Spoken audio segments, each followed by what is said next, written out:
엄마, 이번 주 토요일이 엄마 칠순이잖아. 우리가 그동안 속만 썩여서 죄송해. 이번 생신 때는 내가 근사한 저녁 쏠게. 저녁? 너희 돈 없다며 무슨 돈으로 저녁을 사? 바람 한 점 없이 햇살만 따가운 오후였어요. 거실 창문을 활짝 열어두고 청소기를 돌리는데 이마에 땀이 송글송글 맺히더군요. 저는 잠시 허리를 펴고 창밖을 내다봤죠. 마당에 심어둔 감나무 잎이 아주 푸릇푸릇한 게 올 가을에는 감이 꽤나 많이 열릴 것 같다는 생각이 들었어요. 제가 사는 이곳은 오래된 주택가예요. 남편이 세상을 떠나기 전에 남겨준 유일한 유산이 바로 이 2층짜리 연립주택이죠. 1층은 제가 쓰고 2층은 세를 놓아서 그 월세로 생활비를 충당하고 있어요. 자식 농사는 마음대로 안 됐어도 건물 농사는 배신하지 않는다는 말이 딱 맞아요.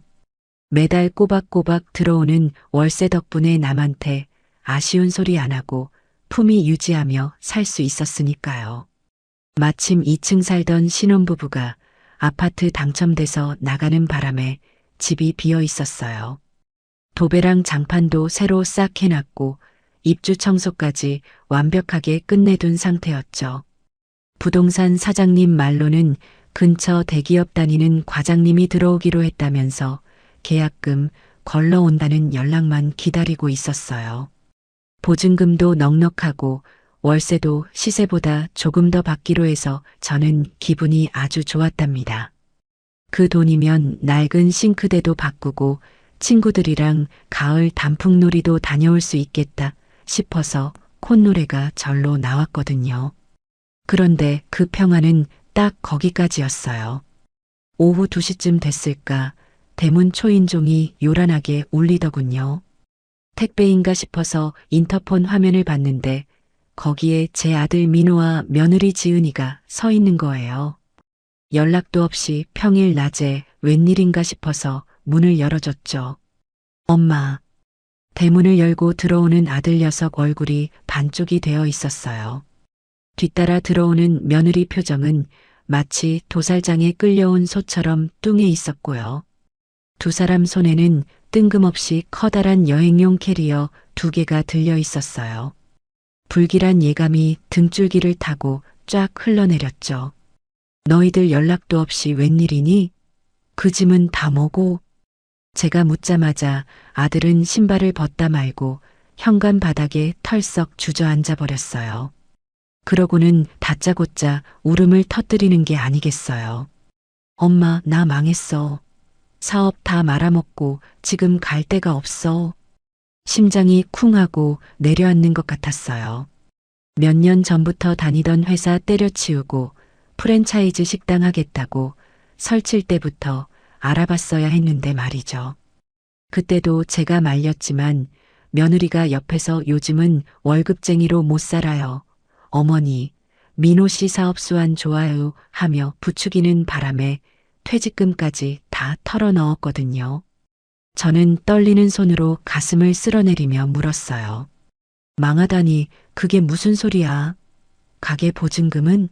살던 전세집은 어쩌고? 아들은 고개를 푹 숙인 채 대답도 못하고 훌쩍거리기만 했어요. 대신 입을 연 건 며느리였죠. 지은이는 캐리어를 거실 한가운데 턱하니 세워두고는 소파에 털썩 앉으며 말했어요. 보증금이고 뭐고 다 날렸어요. 빚쟁이들한테 시달리다가 집도 빼고 차도 팔고 겨우 몸만 빠져나온 거예요.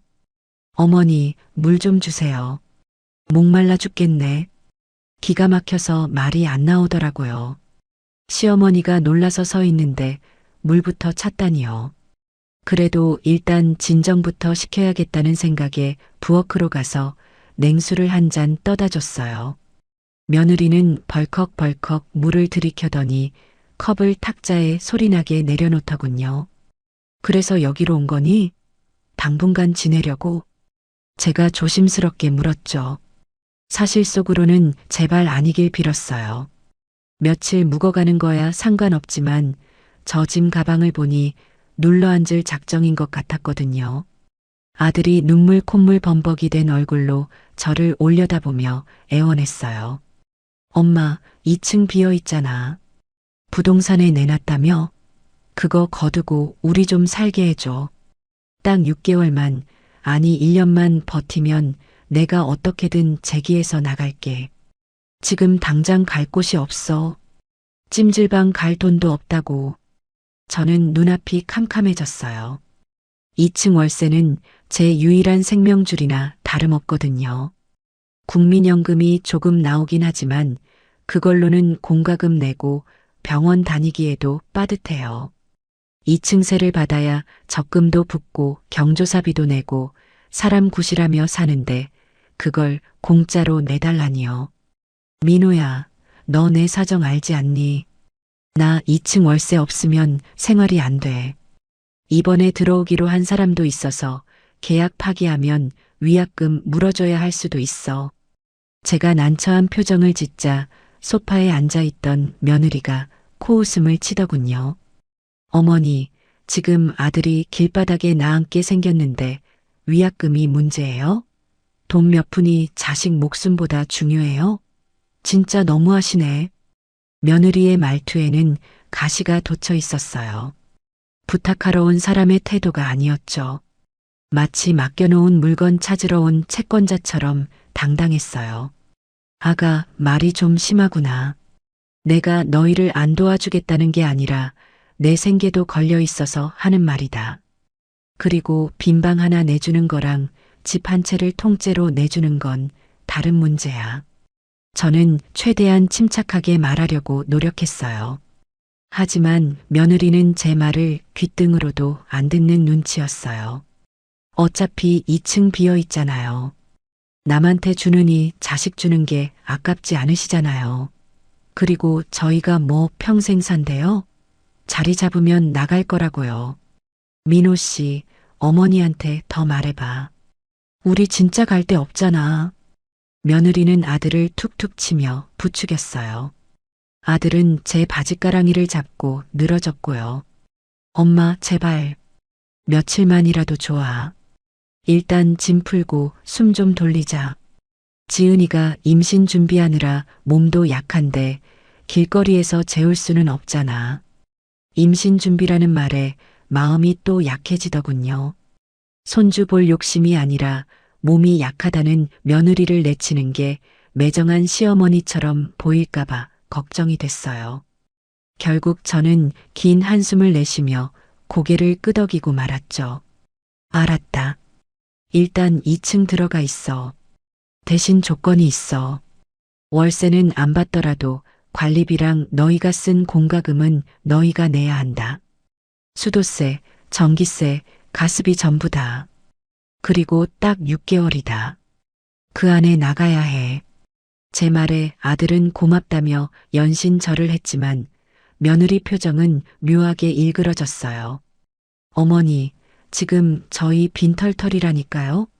당장 밥 사 먹을 돈도 없는데 공과금을 어떻게 내요? 어머니가 건물 주니까 세금 혜택도 보시고 여유 좀 있으시잖아요. 가족끼리 너무 계산적으로 굴지 마세요. 정 떨어지게. 뭐? 계산적? 내가 너희한테 월세를 달라고 했니?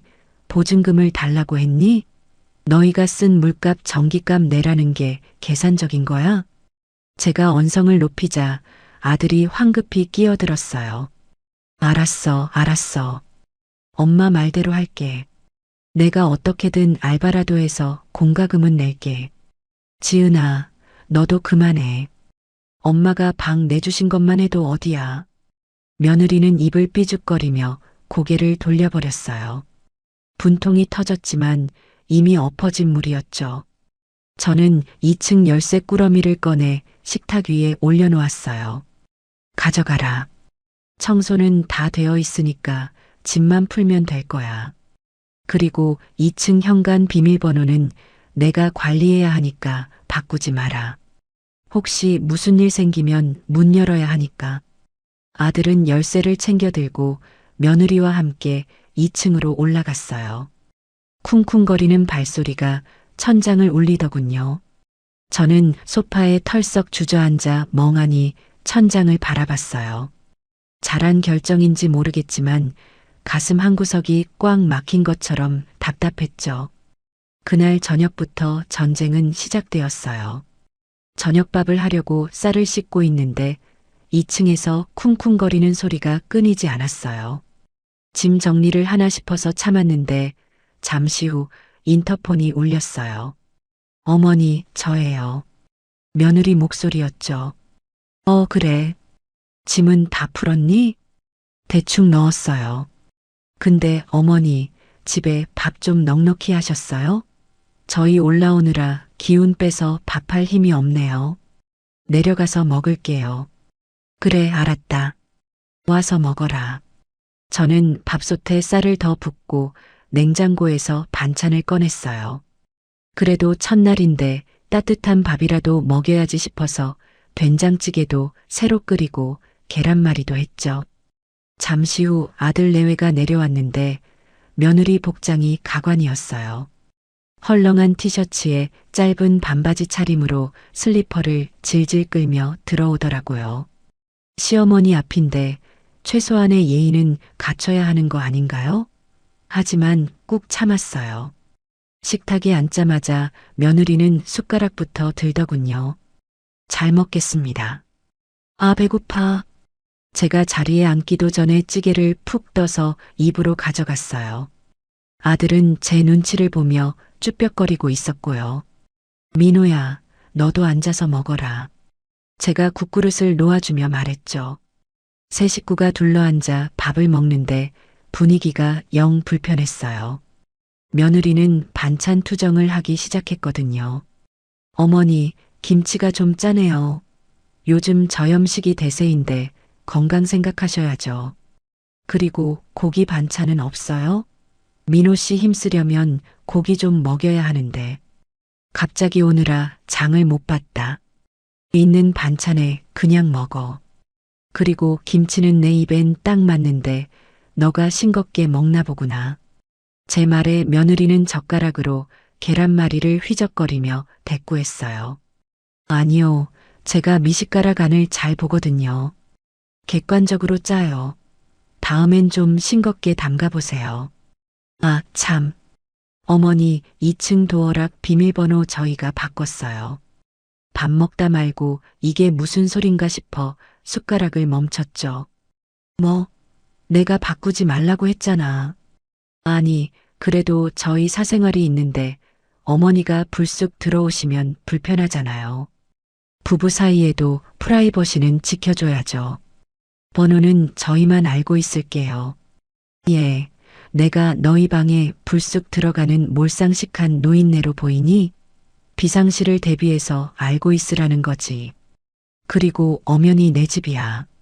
주인인 내가 비밀번호를 모른다는 게 말이 되니? 어머, 어머니. 집주인이라고 세입자 집에 마음대로 들어가는 건 불법이에요.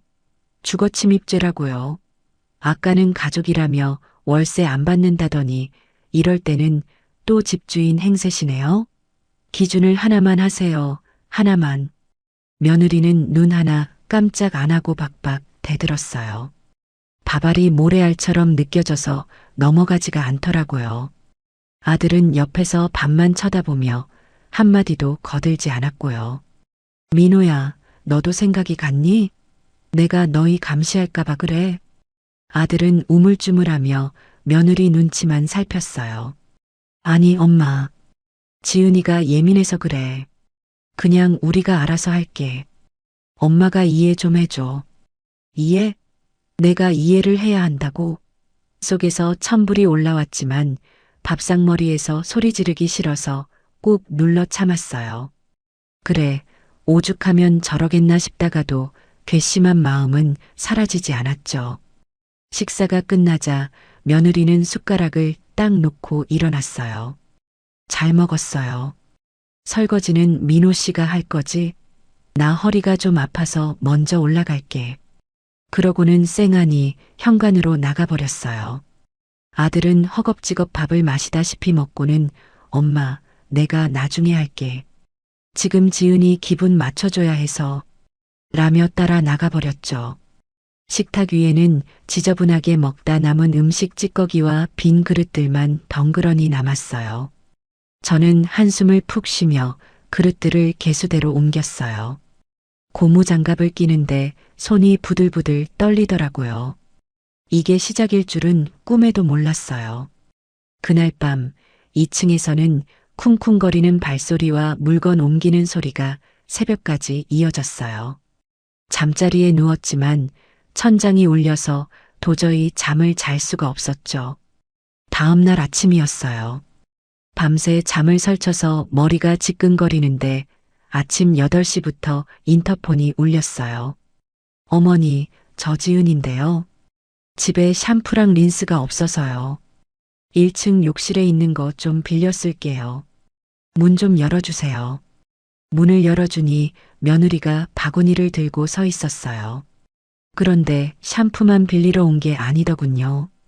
거실로 들어오더니 화장대 위에 있는 제 화장품들을 이리저리 만져보는 거예요. 어머, 어머니, 이거 설화수 쓰시네요?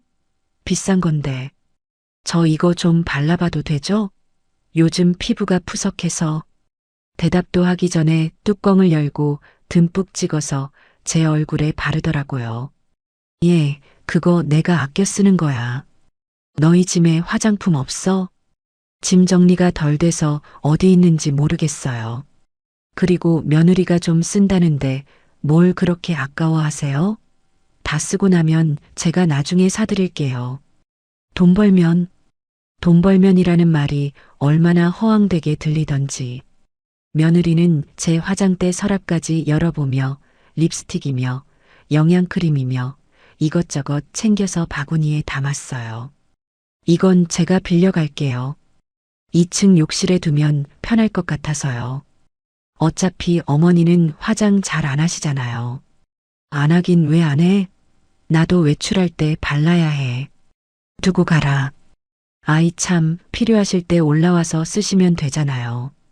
아 참, 비밀번호 모르시지? 필요하면 인터폰 하세요. 제가 내려다 드릴게요. 며느리는 얄밉게 웃으며 욕실로 들어가 제 샴푸와 린스, 바디워시까지 통째로 들고 나왔어요. 이거 다 쓰고 통 갖다 드릴게요. 아침 밥은 뭐예요? 민호 씨가 김치찌개 먹고 싶다던데. 기가 막혀서 헛웃음이 나왔어요. 이건 뭐 며느리가 아니라 상전도 이런 상전이 없었죠. 밥은 너희가 해 먹어라.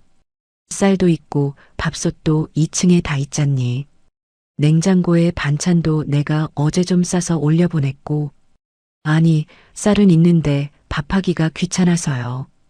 그리고 어머니 손맛이 좋으시잖아요. 저희가 해 먹으면 맛없어서 못 먹어요. 그냥 숟가락만 얹을 테니 같이 먹어요. 정없게 따로 먹지 말고요. 정없게? 필요할 때만 가족이고 정을 찾는 그 태도가 너무 뻔뻔스러웠어요.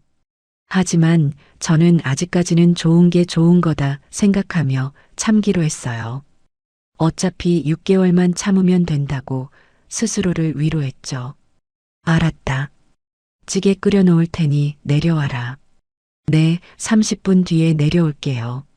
고기 좀 팍팍 넣어주세요. 며느리는 개선장군처럼 바구니를 들고 2층으로 올라갔어요. 저는 부엌에 서서 멍하니 닫힌 현관문을 바라봤죠. 제 집에서 제가 눈치를 보고 사는 꼴이라니.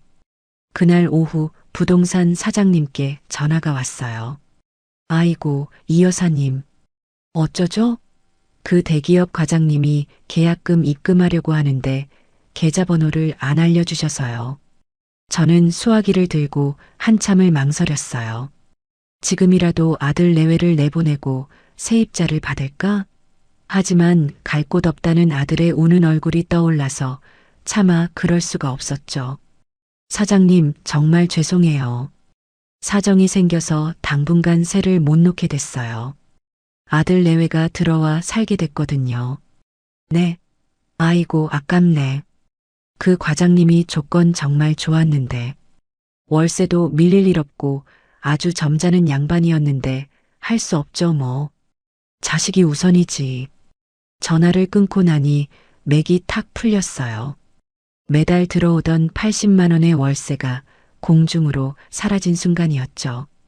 이제 제 생활비는 오로지 쥐꼬리만 한 연금에 의존해야 했어요. 통장 잔고를 확인해 보니 이번 달 공과금 내고 나면 빠듯할 것 같더군요. 그런데 그날 저녁 2층에서 또 인터폰이 왔어요. 이번엔 아들이었죠. 엄마, 우리 야식으로 치킨 시켜 먹을 건데 엄마도 드실래? 치킨? 너희 돈 없다며 무슨 돈으로 시켜 먹니? 아, 지은이가 너무 먹고 싶다고 해서 엄마 카드로 긁으면 안 될까? 내가 나중에 갚을게. 순간 머리가 띵했어요. 밥 먹을 돈도 없다던 녀석들이 치킨 타령이라니. 그것도 내 카드로? 민호야, 너 지금 제정신이니? 빚쟁이한테 쫓긴다면서 치킨이 목구멍으로 넘어가? 나는 돈 한 푼 아끼려고 시장 가서 콩나물 값도 깎는데 너희는 배달 음식을 시켜 먹겠다는 거야. 아니, 엄마. 한 번만 봐줘. 지은이가 스트레스 받아서 매운 게 당긴다잖아. 딱 한 번만. 안 된다. 돈 없으면 굶어. 아니면 집에 있는 밥에 김치 먹어. 끊는다. 단호하게 인터폰을 끊었지만 속이 상해서 견딜 수가 없었어요. 잠시 후 2층에서 쿵쿵거리는 발소리가 들리더니 현관문이 쾅 닫히는 소리가 났어요. 창밖을 보니 배달 오토바이가 서더군요. 결국 자기들 돈으로 시킨 모양이었어요. 돈이 없다더니 숨겨둔 비상금은 있었나 봅니다. 냄새가 솔솔 1층으로 내려오는데 치킨 냄새가 그렇게 역겹게 느껴진 건 처음이었어요. 저는 방문을 닫고 이불을 뒤집었었죠. 며칠 뒤 결정적인 사건이 하나 터졌어요. 제가 외출했다가 돌아오는데 집 앞에 택배 상자가 산더미처럼 쌓여 있는 거예요. 전부 2층 주소로 온 것들이었죠. 송장을 보니 유기농 과일 세트, 최고급 한우 선물 세트, 수입 과자 모음 등등 비싼 것들 뿐이었어요. 발신인을 보니 며느리 친정인 것 같지도 않았어요.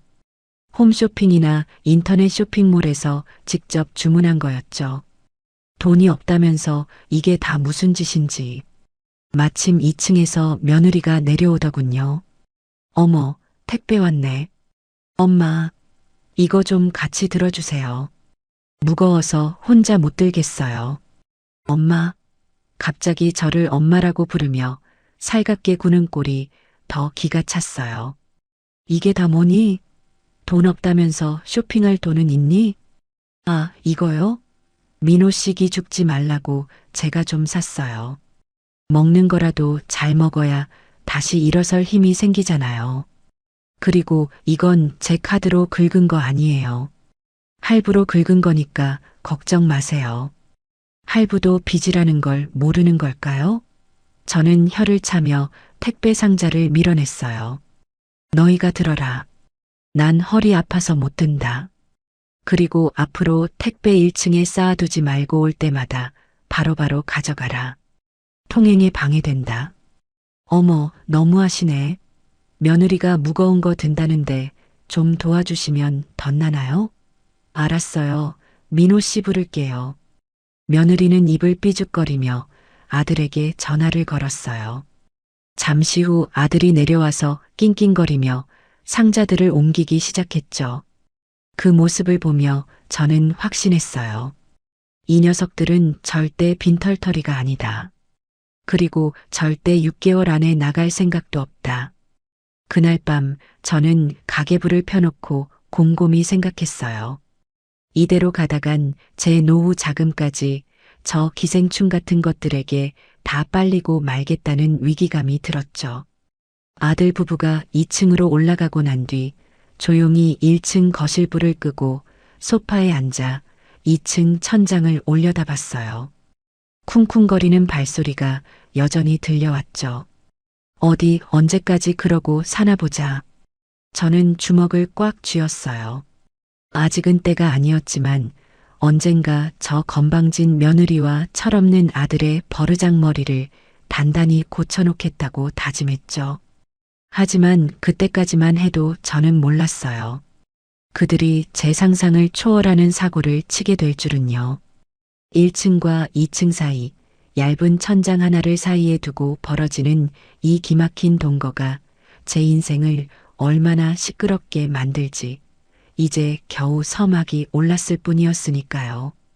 다음 날 아침 눈을 뜨자마자 저는 2층으로 향하는 수도 배관을 한참이나 노려봤어요. 저 밸브 하나만 잠가도 전쟁이 시작될 텐데 라는 생각이 스쳤지만 고개를 저었죠. 아직은 아니에요. 더 확실한 명분이 필요했어요. 그 명분이 조만간 제 발로 찾아올 거라는 예감과 함께 저는 씁쓸한 아침을 맞이했답니다. 그렇게 아들 내외가 2층을 점령한 지 딱 사흘째 되는 날이었어요. 아침 대바람부터 인터폰이 요란하게 울려대더군요. 시계를 보니 오전 7시도 안 된 시간이었죠. 노인네 잠 없는 줄 안다지만 이건 좀 너무하다 싶어 부스스한 눈을 비비며 화면을 켰어요. 화면 가득 며느리의 퉁퉁 부은 얼굴이 떠 있더군요. 어머니, 저예요. 지은이요. 그래, 아침부터 무슨 일이니? 어디 아프니? 아니요, 그게 아니라요. 집에 커피 믹스가 다 떨어져서요. 민호 씨가 아침에 믹스 커피 안 마시면 잠이 안 깬다고 난리잖아요. 1층에 믹스 커피 있으시죠? 좀 올려주세요. 기가 막혀서 헛웃음이 나오더군요. 자기 남편 커피 마시는 것까지 시어머니한테 챙겨달라니요. 예, 나도 커피는 사다 먹는다. 너희 짐 챙겨올 때 그런 것도 안 챙겨왔어? 아, 정신없어서 다 놓고 왔어요. 그리고 어머니는 혼자 사시니까 커피 많이 안 드시잖아요. 있는 거 좀 나눠 먹으면 되죠. 빨리 좀 주세요. 민호 씨 출근해야 한단 말이에요. 출근? 망했다면서 어디로 출근을 한다는 건지 모르겠지만 아들놈 기죽이기 싫어서 찬장을 열었어요. 명절 선물로 들어온 노란색 커피 믹스 박스가 보이더군요. 한 움큼 집어서 현관문을 열고 나갔더니 며느리가 계단 중간에 팔짱을 끼고 서 있었어요. 내려올 생각도 안 하고 제가 올라가길 기다리는 모양새였죠. 자, 받아라. 그리고 다음부터는 너희가 사다 먹어라. 이것도 돈이다. 제가 계단을 올라가 건네주니 며느리는 획 낚아채듯 받아들더군요. 고맙다는 말은커녕 박스 안을 들여다보며 인상을 찌푸리는 게 아니겠어요? 어머 어머니, 이거 브랜드가 어디 거예요? 민호 씨는 맥심 모카 골드 아니면 안 마시는데 맛없다고 투정 부리면 어머니가 책임지세요. 주면 주는 대로 먹을 것이지 말이 많구나. 싫으면 도로 가져와라. 제가 뺏으려 하자 며느리는 쏙 몸을 피하며 얄밉게 웃었어요. 아유, 농담이에요, 농담. 잘 마실게요. 아, 그리고 어머니. 오늘 저녁에 저희 친구들 좀 불렀어요. 집들이 겸해서요. 좀 시끄러워도 이해해 주세요. 집들이? 너희 지금 남의 집에 얹혀 살면서 집들이를 하겠다는 거야? 돈 없다며. 친구들이 휴지랑 세제 사온다잖아요. 그런 거라도 받아야 생활비 굳죠. 어머니는 참 융통성이 없으시다니까. 암튼 저녁에 시끄럽다고 인터폰 하지 마세요. 친구들이 시어머니가 감시한다고 흉봐요. 며느리는 엉덩이를 살랑거리며 2층으로 쏙 들어가 버렸어요. 닫힌 문을 보며 가슴을 탕탕 쳤죠. 저게 며느리인지 상전인지 며칠 만에 제 혈압이 뚝 떨어질 날이 없었어요. 그날 오후 저는 거실에서 빨래를 개고 있었어요. 그런데 현관문 도어락 비밀번호 누르는 소리가 띠띠띠띠 들리더군요. 제가 알려주지도 않았는데 자연스럽게 문을 열고 들어오는 사람은 다름 아닌 아들 민호였어요. 너 비밀번호 어떻게 알았니? 아, 아까 지은이가 알려줬어. 엄마 생일이잖아. 잊어버릴 리가 없지. 아들은 뻔뻔하게 웃으며 거실로 들어와 냉장고 문을 벌컥 열었어요. 그러고는 1.5리터짜리 생수통을 꺼내 입을 대고 벌컥벌컥 마시는 거예요. 아, 컵에 따라 마시라고 했지. 너희 방엔 물도 없니? 아, 2층 물은 미지근해서 맛이 없어. 엄마 집 냉장고가 성능이 좋잖아. 그리고 엄마 지은이가 쌀 씻기 귀찮다고 해서 그러는데 밥 남은 거 있어? 우리 저녁에 친구들 오면 술안주랑 밥 좀 먹여야 해서. 지금 친구들 불러서 술판 버리는데 밥까지 내놓으라는 거야? 너희 정말 양심이 있는 거니 없는 거니? 아, 엄마. 친구들이 빈손으로 오는 거 아니잖아. 치킨이랑 족발 사온대. 엄마도 좀 갖다 줄게. 그러니까 밥 좀 줘.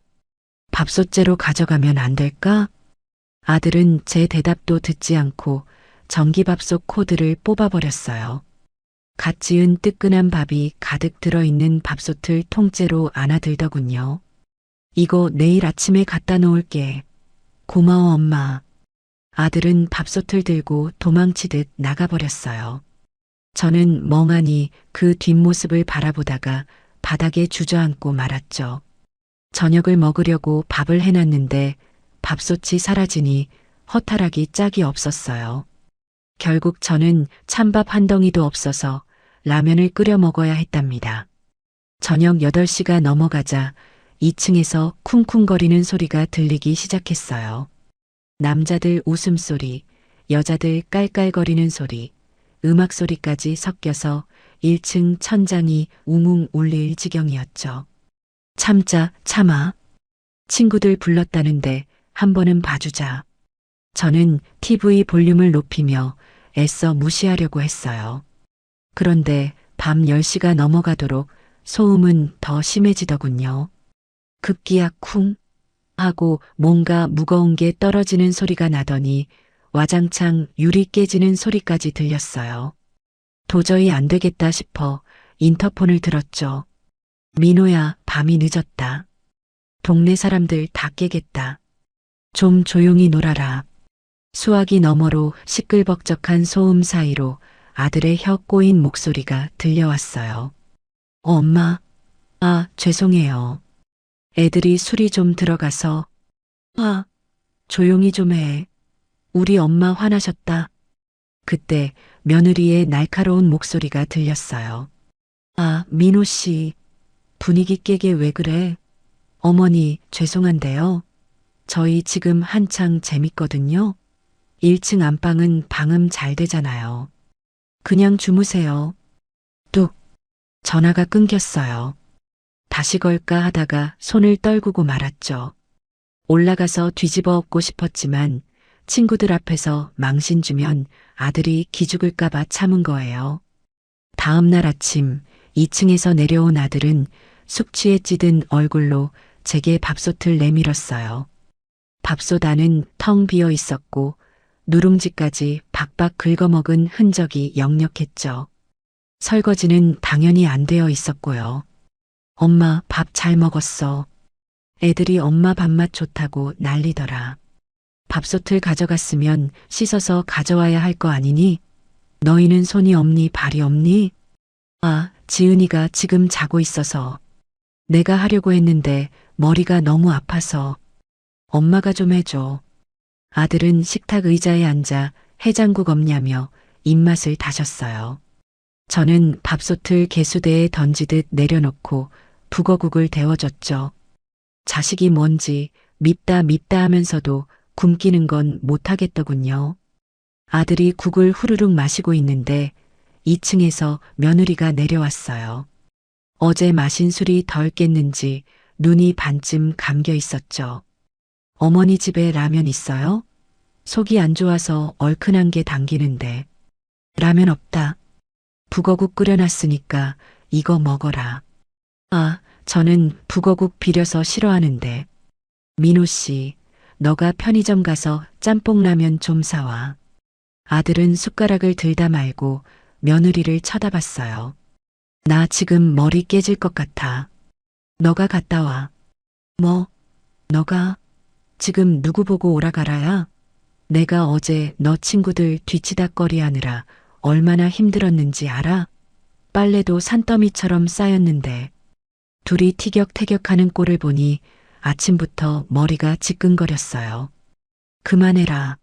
아침 밥상머리에서 뭐 하는 짓들이야. 라면 먹고 싶으면 너희 돈으로 사 먹어. 내 집엔 라면 없다. 제 호통에 며느리는 입을 삐죽거리며 식탁에 앉더군요. 알았어요, 알았어. 그냥 국물만 좀 먹을게요. 아, 참, 어머니. 어제 친구들이 휴지랑 세제 사온 거 있잖아요. 그래, 그거 생활비에 보태 쓴다더니 잘 됐구나. 그게 민호 씨 친구가 술김에 휴지 뜯어서 장난치느라 다 썼지 뭐예요? 그리고 세제는 제가 깜빡하고 1층 욕실에 두고 갔나 봐요. 어제 어머니 거 썼는데 그냥 같이 써요. 어차피 어머니 혼자 쓰시면 다 못 쓰시잖아요. 뭐라고? 휴지를 다 썼다고?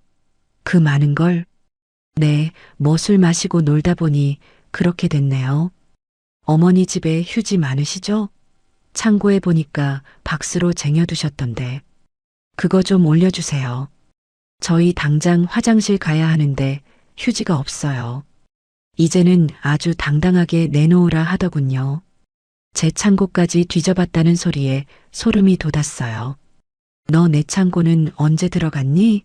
남의 살림살이 함부로 뒤지지 말라고 했지. 어머, 남이라니요? 가족인데. 그리고 창고 문이 열려 있길래 그냥 본 거예요. 휴지 좀 쓰는 게 그렇게 아까우세요? 나중에 돈 벌면 트럭으로 사드릴게요. 트럭으로.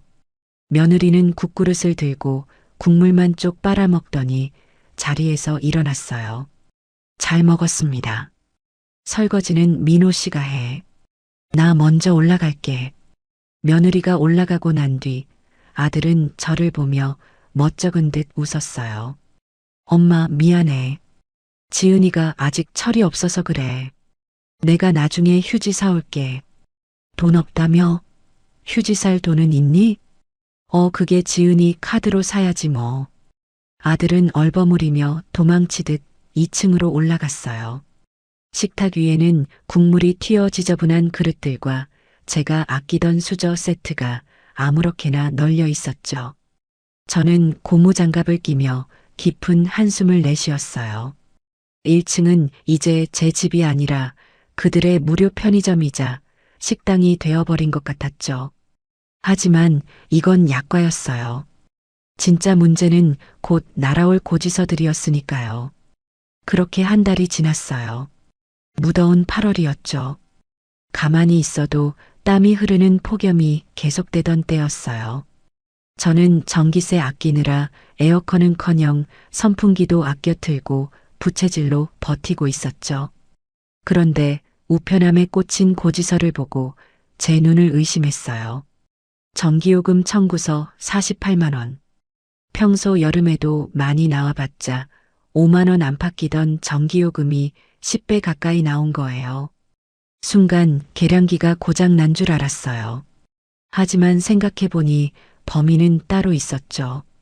2층 아들 내외였어요. 지나가다 보면 2층 창문은 꽉 닫혀 있고 실외기는 24시간 윙윙 돌아가고 있었거든요. 며느리는 덥다며 추울 정도로 에어컨을 틀어놓고 긴팔 가디건을 입고 지낸다는 걸 알고 있었죠.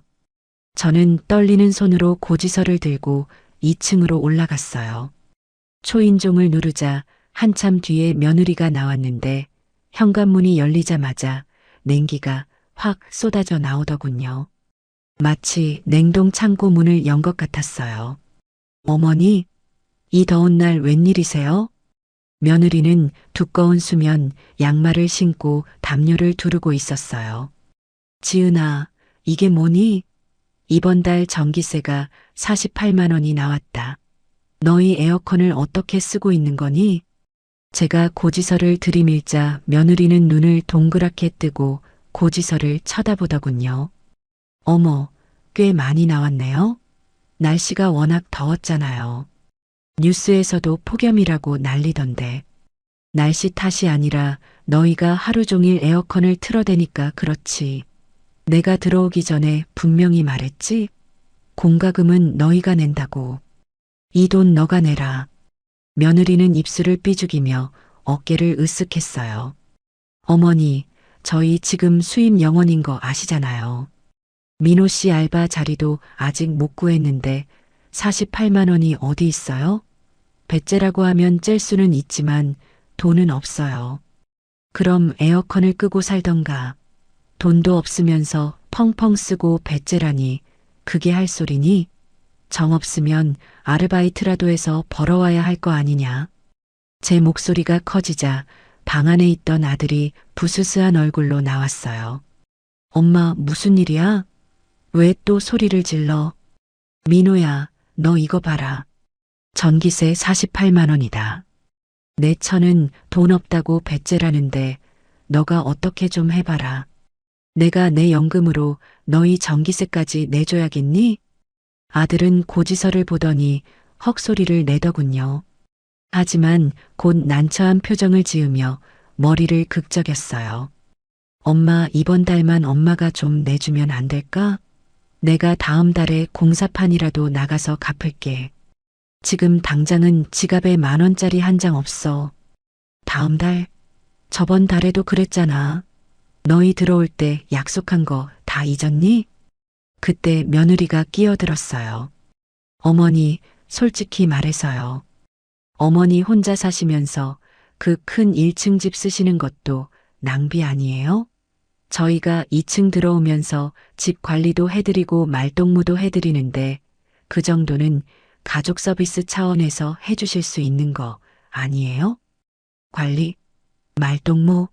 너희가 언제 집 관리를 했니? 집 어지럽히고 내 쌀 축내고 내 속만 뒤집어 놨지. 서비스? 내가 너희 하녀니? 말씀이 너무 지나치시네요. 저희도 눈치 보여서 숨도 크게 못 쉬고 살아요. 그리고 어머니가 건물주랍시고 세금 혜택 보시는 거 다 아는데 전기세 몇 푼 가지고 자식한테 이러시면 나중에 천벌 받아요. 천벌? 기가 막혀서 말이 안 나왔어요. 내 돈 내고 내가 산 집에서 전기세 아껴가며 사는데 얹혀 사는 주제에 천벌 운운하다니요. 그래, 너가 아주 말을 잘했다.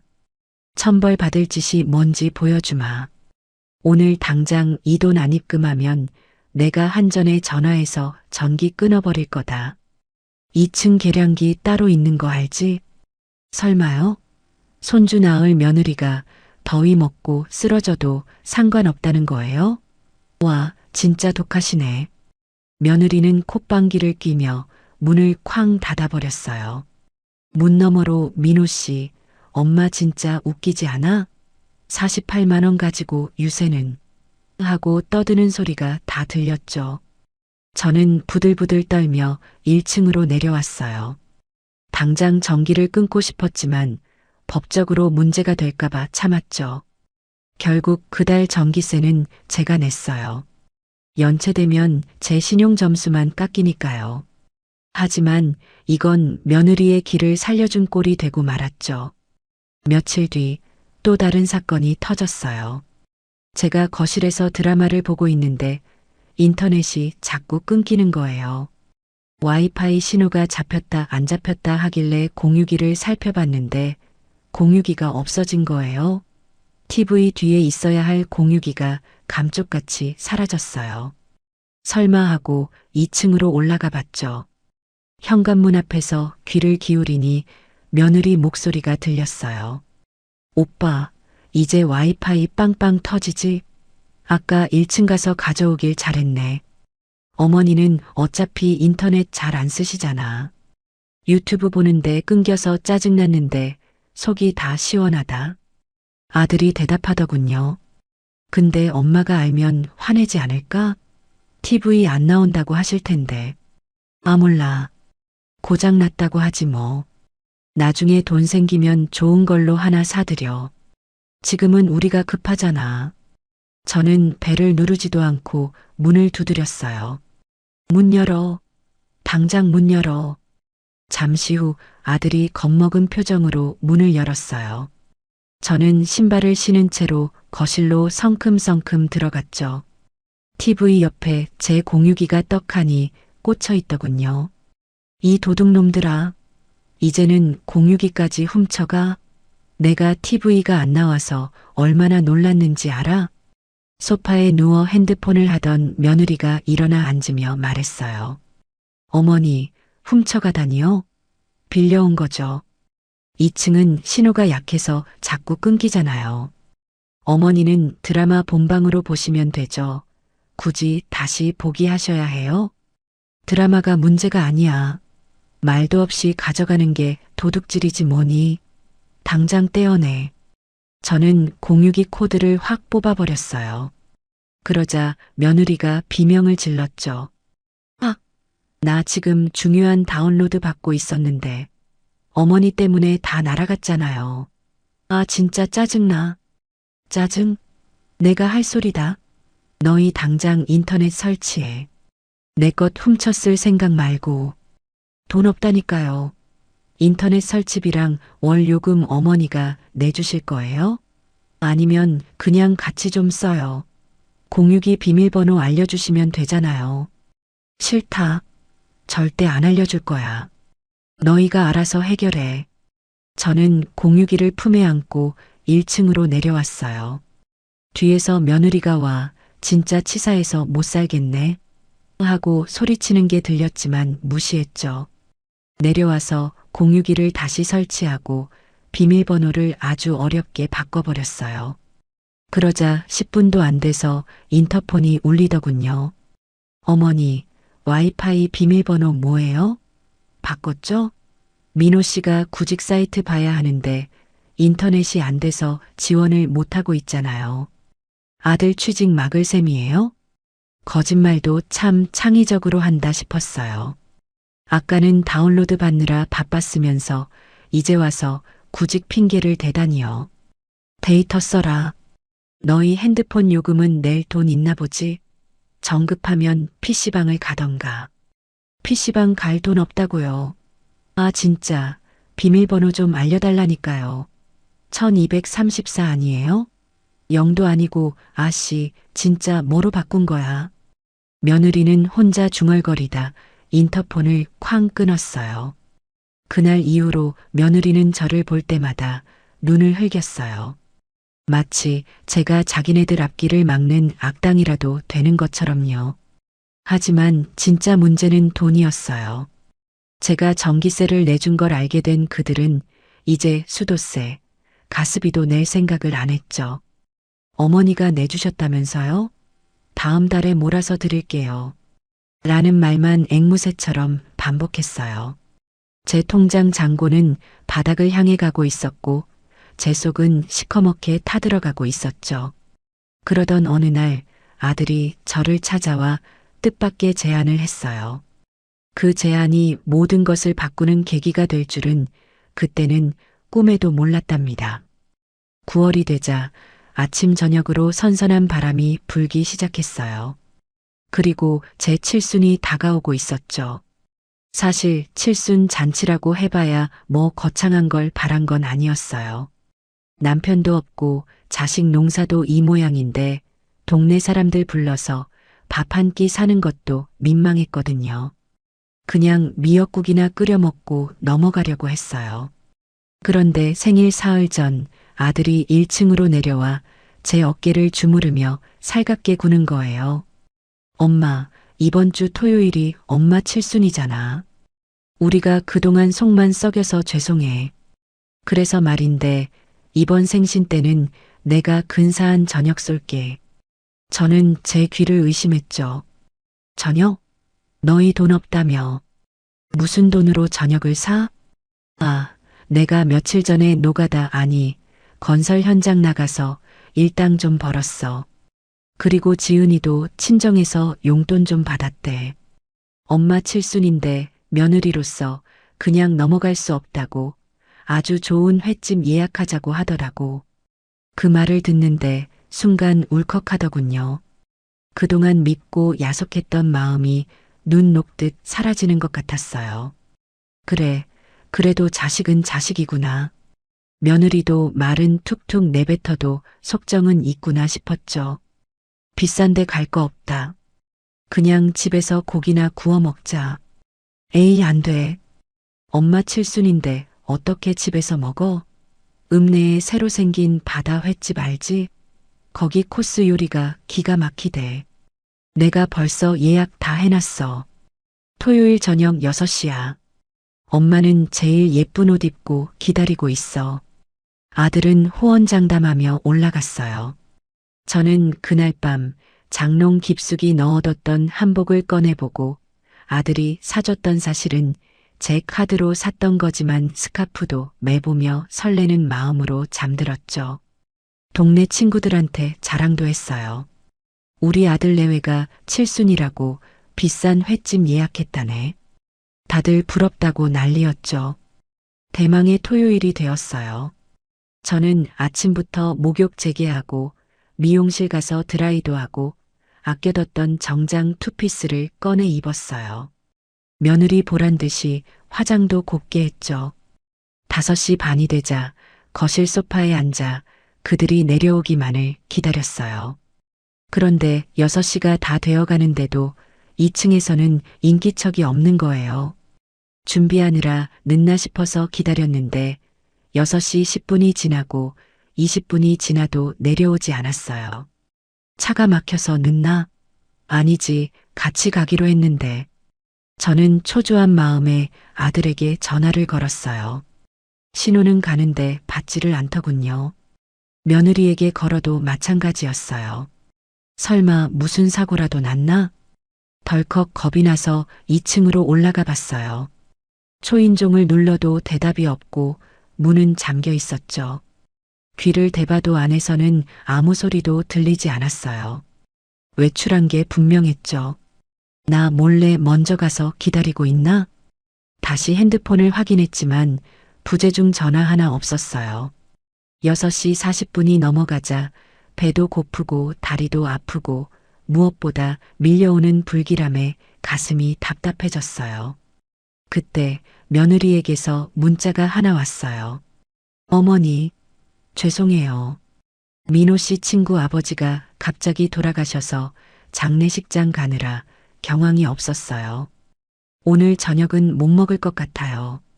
저희가 나중에 더 맛있는 거 사드릴게요. 냉장고에 케이크 넣어놨으니까 그거라도 드세요. 문자를 보는 순간 맥이 탁 풀리더군요. 친구 아버지 장례식이라니 그건 어쩔 수 없는 일이지만 미리 전화라도 한 통 해줬으면 좋았을 텐데. 저는 허탈한 마음에 옷을 갈아입지도 못하고 소파에 멍하니 앉아 있었어요. 꼬르륵 소리가 났지만 입맛이 싹 달아나서 물만 들이켰죠. 그렇게 밤 8시가 넘었을 때였어요. 제 핸드폰으로 카드사 알림 문자가 띠링 하고 울렸어요. 카드 승인 거절, 잔액 부족. 승인 요청 금액 350만 원. 제 눈을 의심했어요. 350만 원? 백화점 명품관? 이게 무슨 소린가 싶어 자세히 들여다보는데 곧이어 또 다른 문자가 왔어요. 이번엔 다른 카드사의 승인 문자였죠. 제가 비상용으로 만들어두고 서랍 속에 넣어뒀던 그 카드였어요. 카드 승인, 일시불 350만 원. 가맹점, 백화점 샤넬. 손이 부들부들 떨리기 시작했어요. 장례식장에 갔다던 아들 내외가 백화점에서 명품 가방을 사고 있다는 소리였으니까요. 그것도 제 카드로 말이죠. 생각해보니 며칠 전 며느리가 제게 어머니, 지갑 좀 보여주세요. 예쁜 거 쓰시네 하면서 만지작거렸던 게 떠올랐어요. 그때 카드를 훔쳐간 게 분명했죠. 350만 원이면 제 몇 달치 생활비이자 혹시 모를 병원비로 아껴둔 피 같은 돈이었어요. 저는 바로 아들에게 전화를 걸었어요.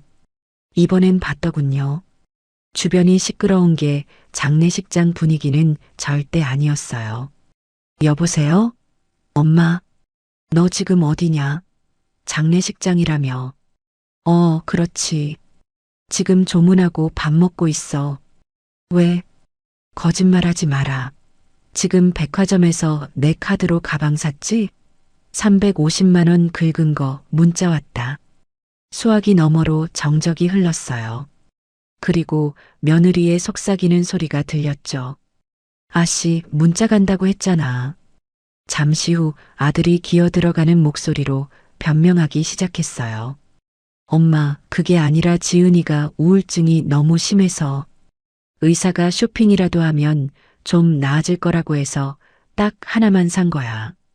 내가 이래서 갚을게. 진짜야. 닥쳐라. 너희가 사람이냐? 오늘 내 생일이다.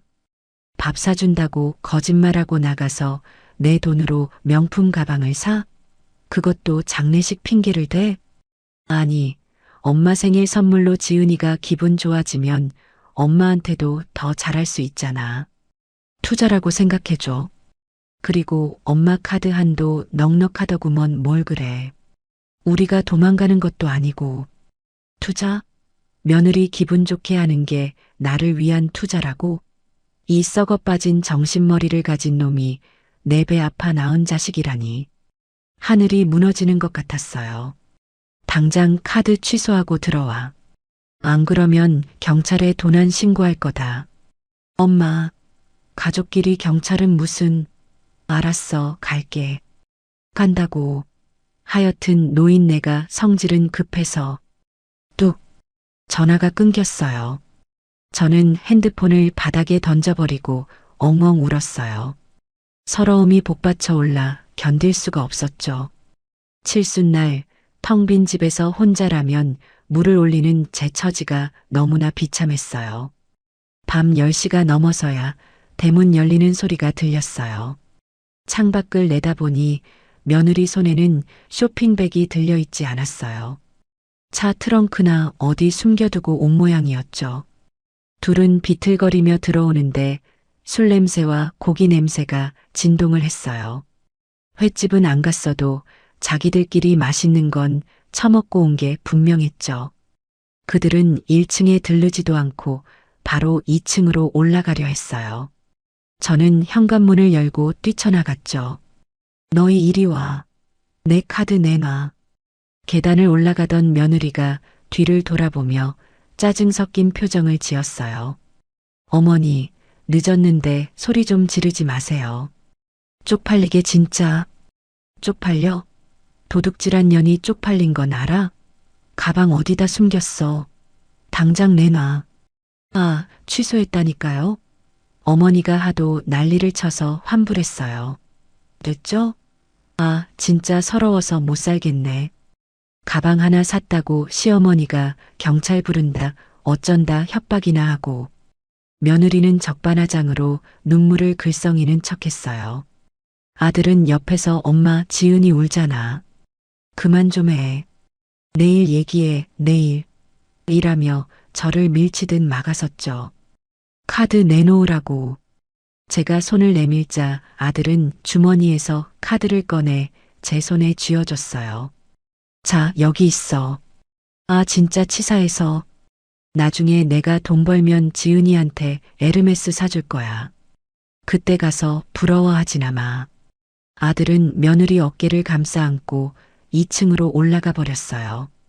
쾅 닫히는 문소리가 제 가슴에 대못을 박는 것 같았죠. 저는 방으로 돌아와 카드사 앱을 켜서 확인해 봤어요. 취소 내역은 없었어요. 주말이라 전산 처리가 늦는 건지 아니면 거짓말을 한 건지 알 수 없었죠. 하지만 분명한 건 하나였어요. 이들은 인간이 덜 됐다는 것. 그리고 더 이상 말로 해서는 안 된다는 것. 다음 날 아침 눈을 떴는데 속이 메스껍고 머리가 깨질 듯이 아팠어요. 어제 그 난리를 치고도 2층에서는 아무런 인기척이 없더군요.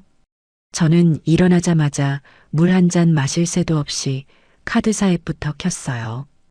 혹시나 아들이 말한 대로 취소가 되었을까 하는 신락 같은 희망을 품고 말이죠. 하지만 역시나였어요. 취소 내역 없음. 350만 원이라는 숫자가 제 가슴을 후벼 파는 것 같았죠. 아침 9시가 되자마자 카드사 상담원에게 전화를 걸었어요. 상담원님, 어제 저녁에 긁힌 350만 원. 그거 제가 쓴 거 아니에요. 가족이 제 카드를 가져가서 쓴 건데 이거 도난 신고하고 결제 취소할 수 있나요? 상담원은 난처한 목소리로 대답하더군요. 고객님, 가족 간의 사용은 도난으로 인정받기가 참 까다로워요. 일단 카드는 정지해 드릴 수 있지만 이미 결제된 거는 경찰서에 가서 정식으로 고소장을 접수하고 사건 사실 확인원을 떼오셔야 처리가 가능합니다. 고소장? 아들 내외를 내 손으로 경찰서에 넘겨야 한다는 소리였죠. 손이 부들부들 떨렸지만 저는 마음을 독하게 먹었어요. 알겠습니다. 일단 카드 정지부터 시켜주세요. 그리고 재발급은 안 받을 겁니다. 전화를 끊고 옷을 주섬주섬 챙겨 입었어요. 오늘은 일요일이라 은행이나 관공서는 문을 안 열지만 동네 부동산은 문을 열거든요. 저는 모자를 푹 눌러쓰고 집을 나섰어요. 부동산 문을 열고 들어가니 김 사장님이 신문을 보고 있다가 깜짝 놀라며 반겨주셨어요. 아이고, 이 여사님. 웬일이세요, 아침부터? 얼굴이 아주 반쪽이 되셨네. 저는 소파에 앉아 한숨을 푹 내쉬며 자초지종을 털어놓지는 않았어요. 집안 망신이니까요. 대신 단호하게 용건만 말했죠. 사장님, 저번에 말했던 2층 세입자 구하는 거 다시 진행해 주세요. 최대한 빨리요. 네. 아드님 내외가 산다고 하지 않으셨어요? 벌써 나가나요? 네, 나가라고 할 거예요. 그러니까 보증금 넉넉하고 월세 안 밀릴 확실한 사람으로 알아봐 주세요. 이번엔 절대 펑크 내면 안 돼요. 아유, 알겠습니다. 요즘 전세 사기다 뭐다 해서 월세 찾는 손님들 많아요. 제가 1순위로 빼드릴게요. 근데 집은 언제쯤 볼 수 있을까요? 손님 모시고 가려면 집이 좀 치워져 있어야 하는데. 그 말을 듣는데 정신이 번쩍 들더군요. 놈들이 들어온 지 한 달이 넘었는데 청소는커녕 짐이나 제대로 풀었는지 모르겠더라고요. 일단 제가 집 상태 좀 보고 연락드릴게요.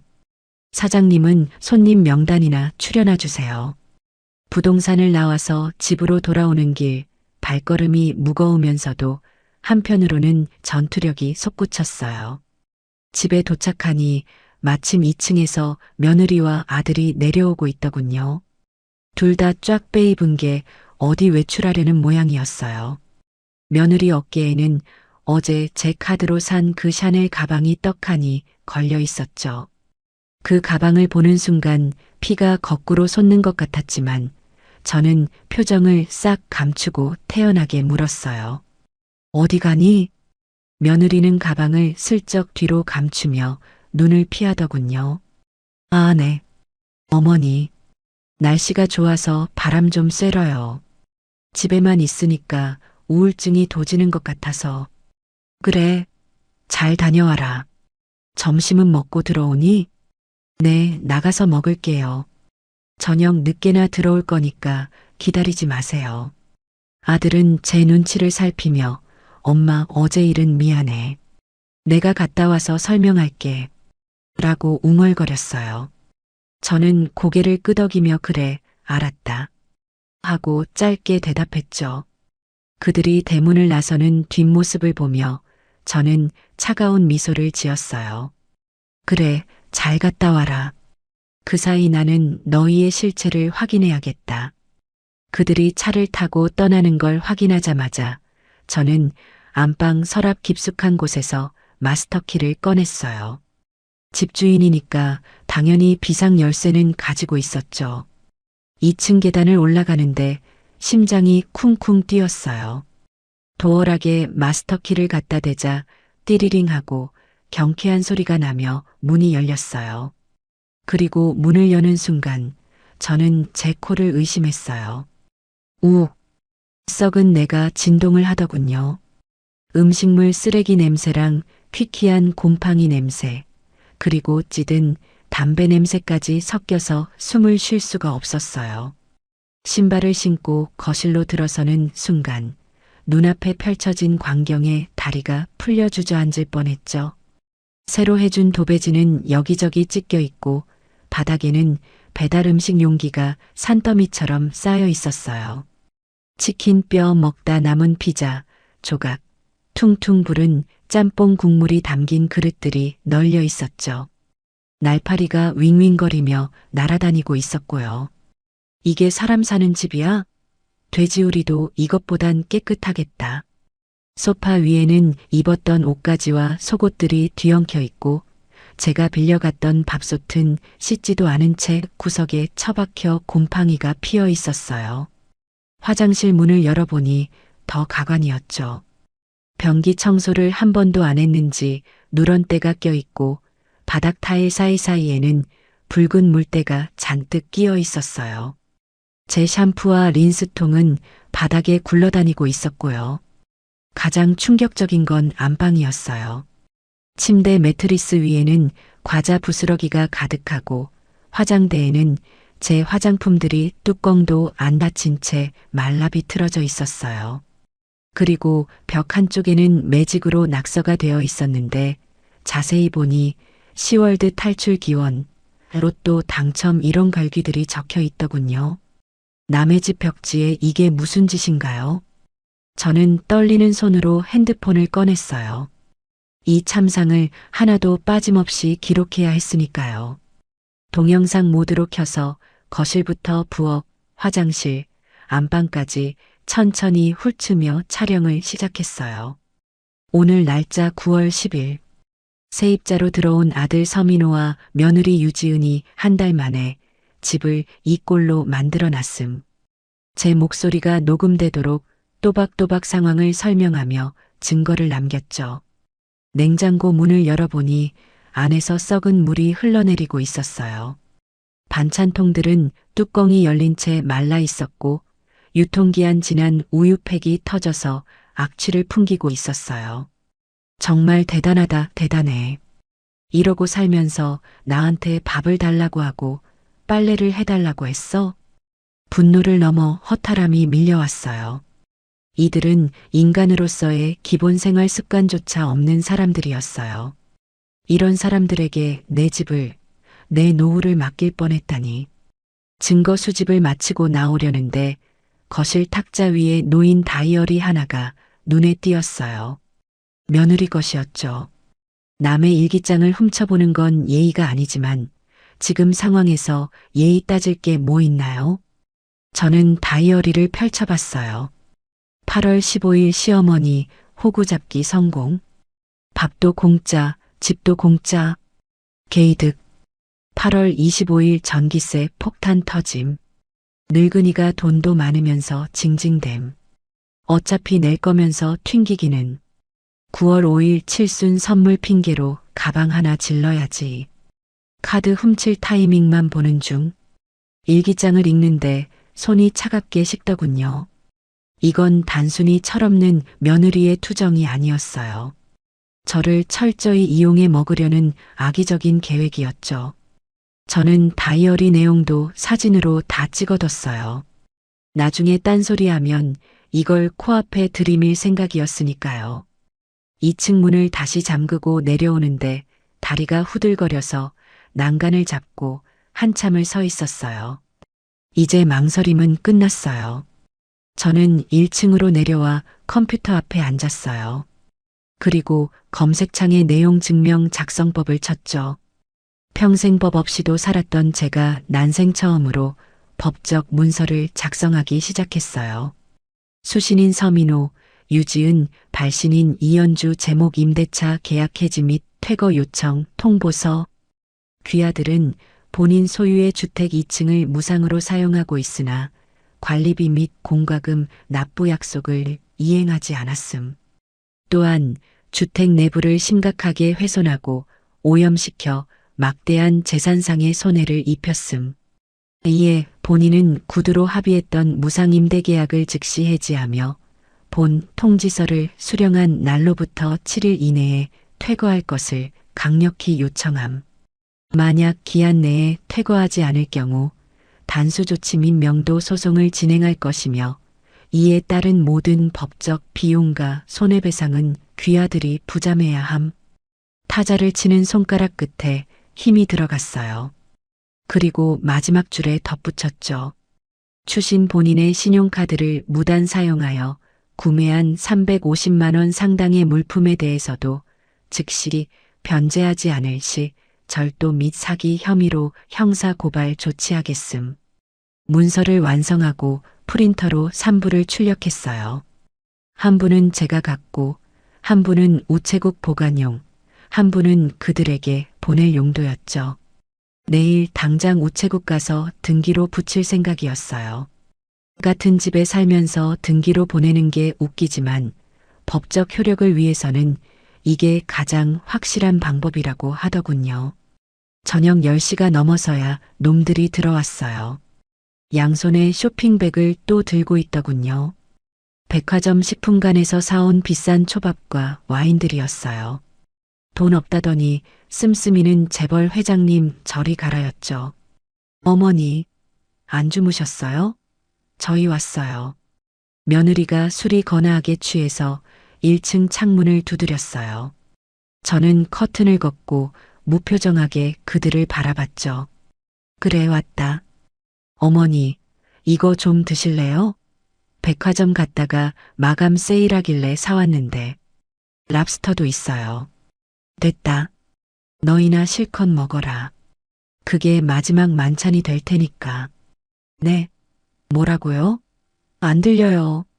저는 대답 없이 커튼을 확 쳐버렸어요. 밖에서 어머니 삐지셨나 봐. 냅둬, 내일 풀리겠지.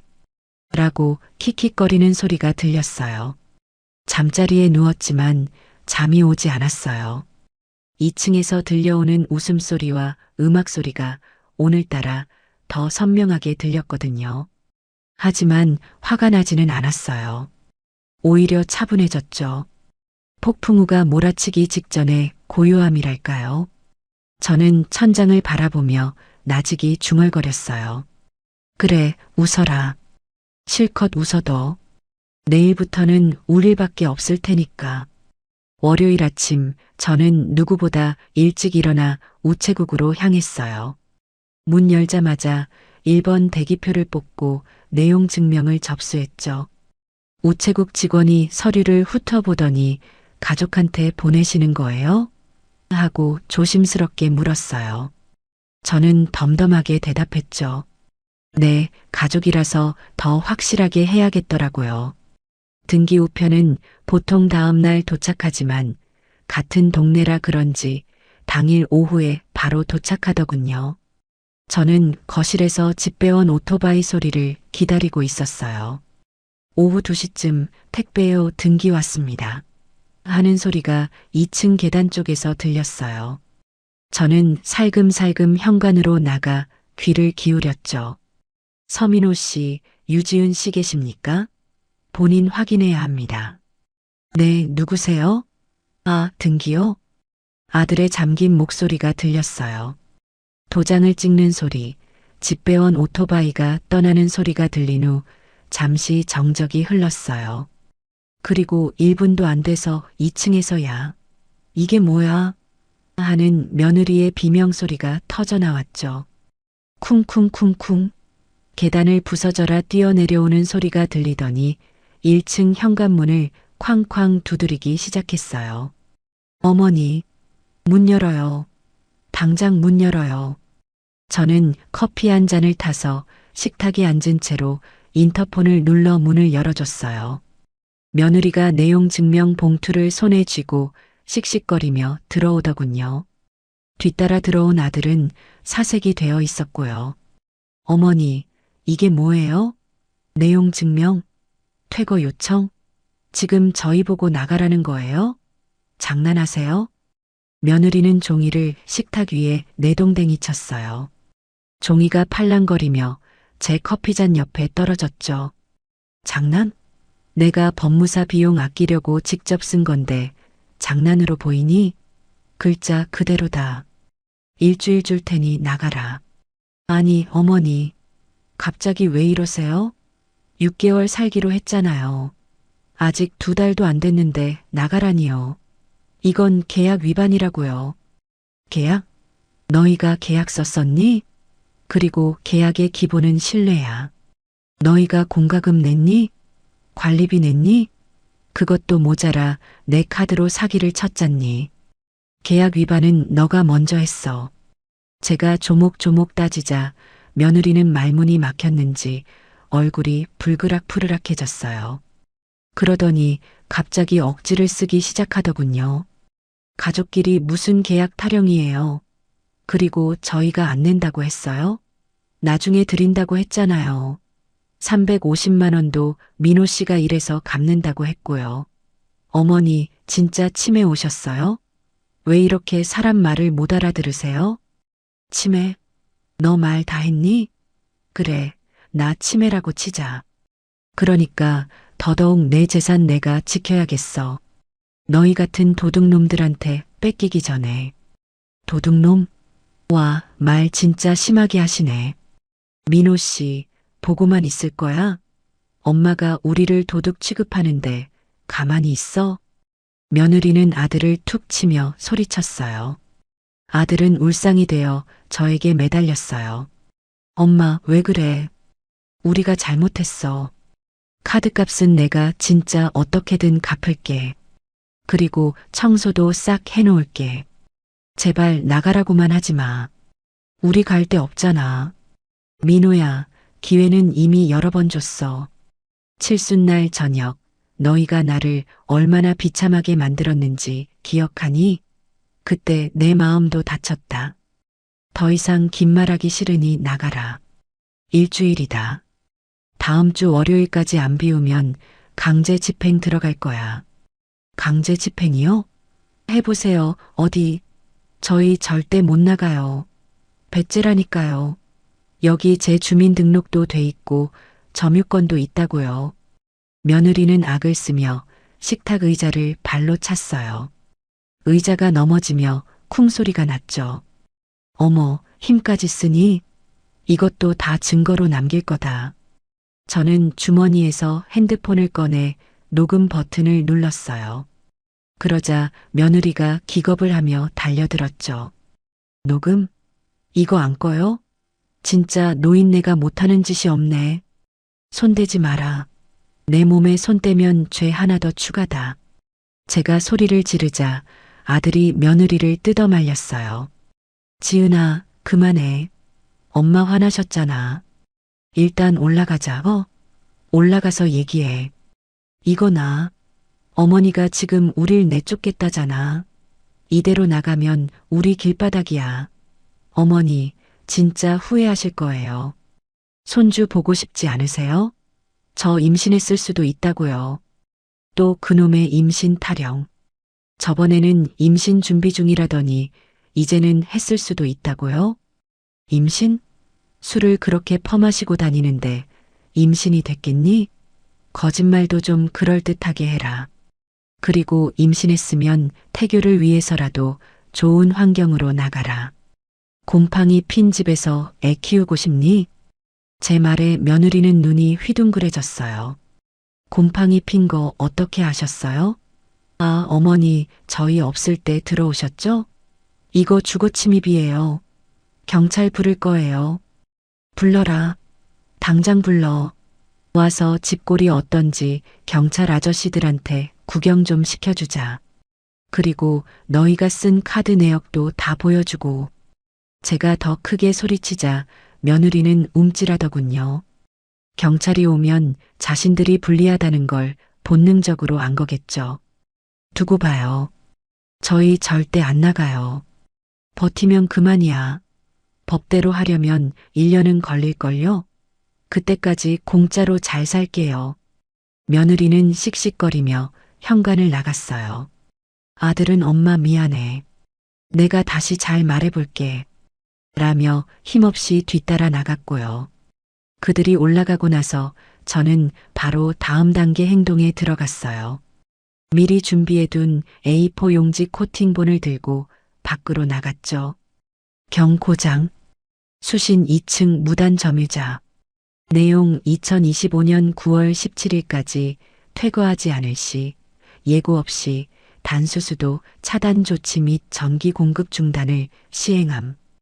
저는 이 경고장을 대문 옆 기둥과 2층으로 올라가는 계단 입구, 그리고 2층 현관문 앞에도 강력 접착 테이프로 딱 붙여버렸어요. 동네 사람들이 오가며 다 볼 수 있게요.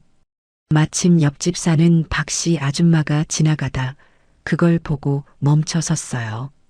어머, 연주 엄마. 이게 뭐야? 아들네랑 무슨 일 있어? 아유, 말도 마요. 월세도 안 내고 집을 쓰레기장으로 만들어서 내보내려고요. 오죽하면 제가 이러겠어요. 세상에 며느리가 싹싹해 보이더니 아닌가 보네. 아이고, 속상해서 어떡해. 속상할 거 없어요. 이제라도 바로 잡아야죠. 박씨, 밤에 시끄러워도 며칠만 참아줘요. 곧 끝날 거니까. 제가 동네방네 소문을 내자 2층 창문이 덜컥 열리더니 며느리가 고개를 내밀었어요. 아, 진짜. 어머니, 쪽팔리게 왜 이래요? 당장 안 떼요? 안 뗀다. 떼고 싶으면 너희가 짐 싸서 나가면 돼. 그리고 너가 떼면 나는 더 크게 써서 붙일 거야. 현수막 걸기 전에 조용히 해라. 며느리는 씩씩대며 창문을 쾅 닫아버렸어요. 그날 저녁 2층에서는 부부 싸움하는 소리가 1층까지 들려왔어요. 너 때문에 이게 뭐야? 엄마가 진짜 화났잖아. 오빠는 왜 멍청하게 가만히 있어? 엄마한테 빌어서라도 해결해야 할 거 아냐? 빌면 뭐해? 너가 카드 긁어서 이 사달이 난 거잖아. 아, 몰라. 나 안 나가. 배째라 그래. 와장창. 물건 깨지는 소리가 들리고 비명 소리가 섞여 나왔어요. 예전 같으면 올라가서 말렸겠지만 지금은 팝콘이라도 뜯고 싶은 심정이었어요. 자기들끼리 지지고 볶고 싸우다가 제풀에 지쳐 떨어져 나가길 바랐으니까요. 일주일 동안 저는 그들과 마주치지 않으려고 노력했어요. 인터폰 선은 아예 뽑아버렸고 1층 현관문은 이중으로 잠갔죠. 그들은 밤마다 문을 두드리며 엄마 물 좀 줘요. 어머니 김치 좀 주세요. 라고 소리쳤지만 저는 TV 볼륨을 높이고 무시했어요. 동네 여론도 제 편이었어요.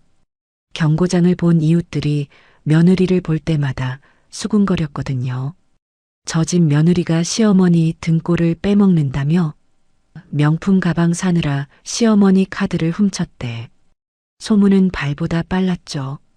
며느리는 동네 슈퍼도 못 가고 밤에만 도둑고양이처럼 편의점을 다녀와야 했어요. 드디어 약속한 일주일이 지났습니다. 월요일 아침이 밝았죠. 저는 창밖을 내다봤어요. 2층에서 짐을 빼는 기미는 전혀 보이지 않았어요. 오히려 버티기에 들어간 것 같았죠. 좋아, 끝까지 해보자 이거지? 저는 창고에서 몽키 스패너를 꺼내 들었어요. 제 손에는 2층 수도 배관 설계도가 들려 있었죠. 20년 전 이 집을 지을 때 설비업자에게 부탁해서 1층과 2층 수도 밸브를 따로 만들어 놨었거든요. 그게 이렇게 유용하게 쓰일 줄은 몰랐네요. 저는 집 뒤편 보일러실로 향했어요. 거미줄이 쳐진 구석에 먼지 쌓인 밸브 하나가 보였죠. 2층 급수라고 적힌 낡은 태그가 달려 있었어요. 저는 스패너로 밸브를 꽉 물리고 온 힘을 다해 시계 방향으로 돌렸어요. 끼익, 뻑뻑한 쇳소리가 나더니 밸브가 돌아가기 시작했죠. 꽉 잠가주마. 물 한 방울도 아까운 것들아. 마지막까지 힘을 주어 밸브를 완전히 잠갔어요. 이제 2층에는 물이 공급되지 않을 거예요. 인간이 사는데 가장 필요한 게 물인데 과연 물 없이 며칠이나 버틸 수 있을까요? 보일러실을 나오며 저는 손에 묻은 먼지를 털어냈어요.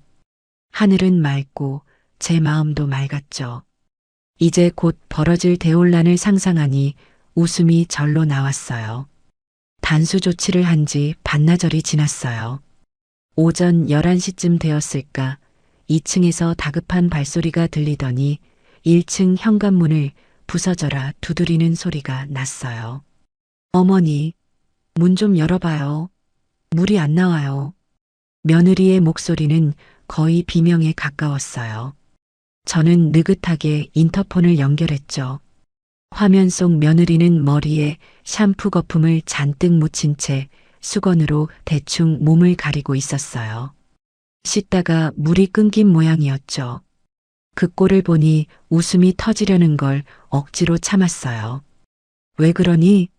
시끄럽게. 어머니, 수도가 고장 났나 봐요. 머리 감는데 물이 뚝 끊겼어요.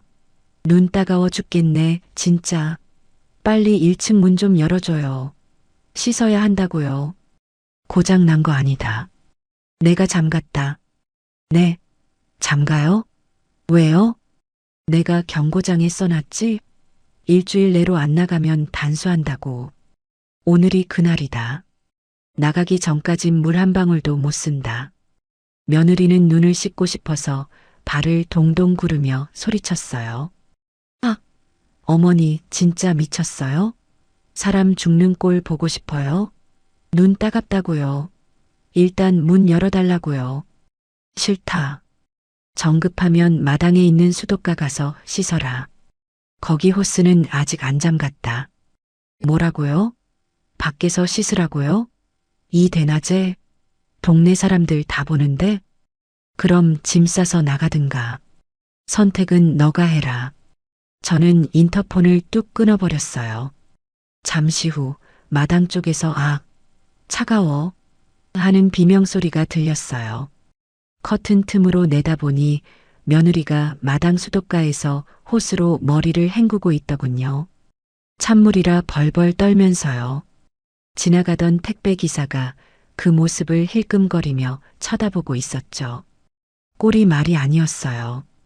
그날부터 2층은 생지옥이 되었어요. 씻는 건 둘째치고 가장 큰 문제는 화장실이었죠. 변기 물이 안 내려가니까요. 이틀째 되던 날 아들이 헬쑥한 얼굴로 저를 찾아왔어요. 엄마, 제발 밸브 좀 열어줘. 화장실 냄새 때문에 죽을 것 같아. 똥이 안 내려가서 변기가 넘치려고 해. 지은이는 지금 냄새 때문에 구역질하고 난리야. 그러게 진작 나가지 그랬니? 냄새나면 근처 공원 화장실 이용해라.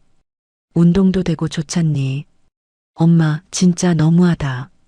자식한테 똥통에서 살라고 하는 부모가 어디 있어?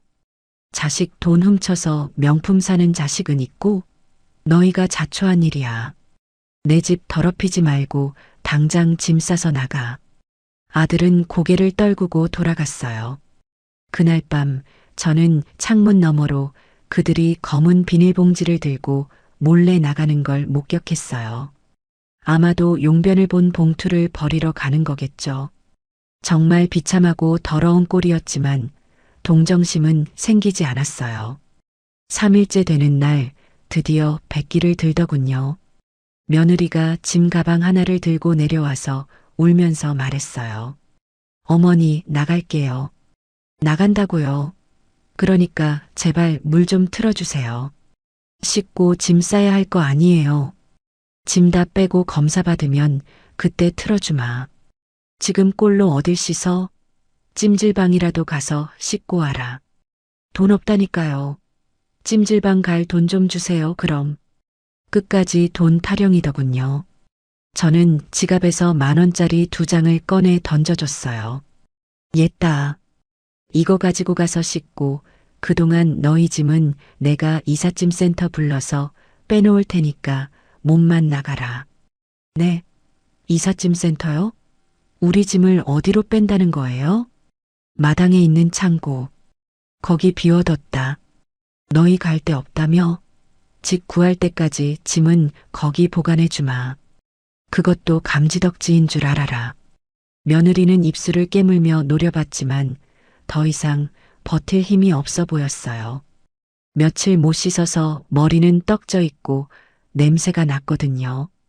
둘은 10,000원을 주워들고 쫓기듯 찜질방으로 향했어요. 그들이 사라지자마자 저는 미리 섭외해둔 용달 기사님들을 불렀어요.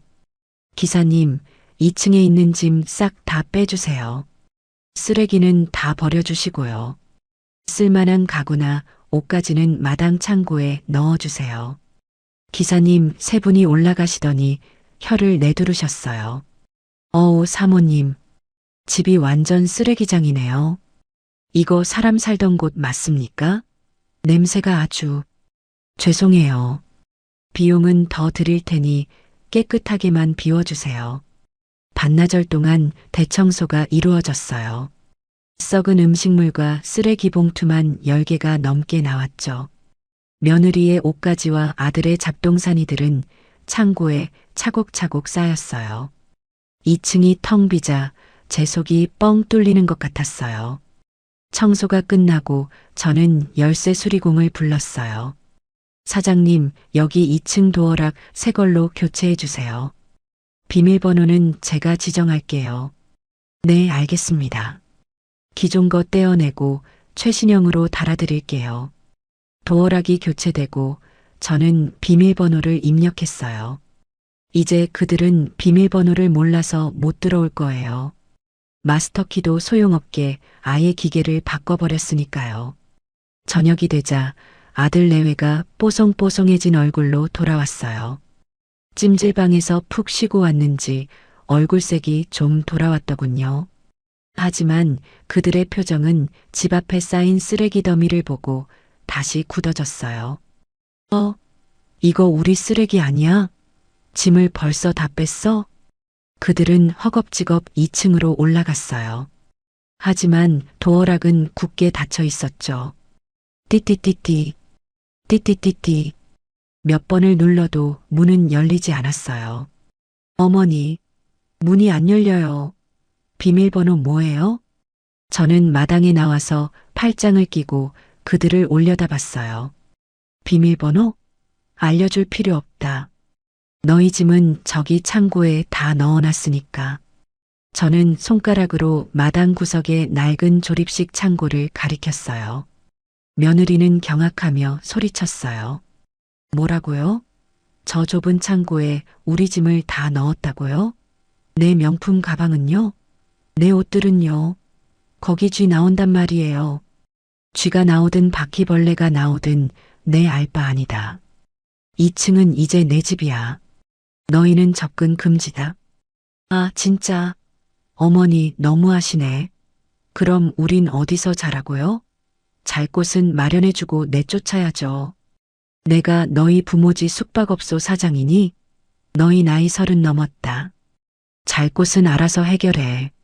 정갈 데 없으면 창고 옆에 텐트라도 치든가. 아들이 울먹이며 내려왔어요. 엄마 진짜 1억이야? 나 엄마 아들이잖아. 한 번만 봐줘. 오늘 밤만 재워줘. 내일부터 진짜 집 알아볼게. 민호야. 늦었다. 너희가 내 신뢰를 깬 순간 가족관계도 금이 간 거야. 나는 이제 널 아들이 아니라 악성 세입자로 대할 생각이다. 그리고 350만 원 갚기 전까진 얼굴 볼 생각도 마라. 저는 매정하게 뒤돌아서 1층 집으로 들어왔어요. 그리고 현관문을 잠그고 대문 개폐기 전원도 꺼버렸죠. 밖에서는 며느리의 고함 소리와 아들의 애원 소리가 들려왔어요. 경찰 부를 거야. 이거 불법이야. 엄마, 문 좀 열어줘. 춥단 말이야. 하지만 저는 거실 소파에 앉아 따뜻한 율무차를 한 잔 마셨어요. 2층에서 들려오던 쿵쿵거리는 소음이 사라진 고요한 천장을 바라보니 비로소 평화가 찾아온 것 같았죠. 밤이 깊어지자 밖은 조용해졌어요. 창밖을 슬쩍 내다보니 그들은 창고 앞에 쭈그리고 앉아 있더군요. 아마 짐을 뒤져서 이불이라도 꺼내 덮고 있는 모양이었어요. 처량하기 그지없었지만 마음이 약해지지는 않았어요. 이건 그들이 선택한 결과니까요. 이제 남은 건 2층을 다시 사람 사는 곳으로 만드는 일과 그들에게 빌려준 돈, 사실상 뺏긴 돈을 받아내는 일뿐이었어요. 저는 내일 아침에 부를 도배장판 업체를 검색하며 편안하게 잠을 청했답니다. 오랜만에 꿀잠을 잘 수 있을 것 같았어요. 아침 햇살이 거실 창으로 쏟아져 들어오는데 이렇게 개운하게 눈을 뜬 게 얼마만인지 모르겠어요. 지난 한 달간 저를 괴롭히던 2층의 쿵쿵거리는 소음도 밤늦게 들리던 고성방가도 사라진 완벽한 아침이었죠.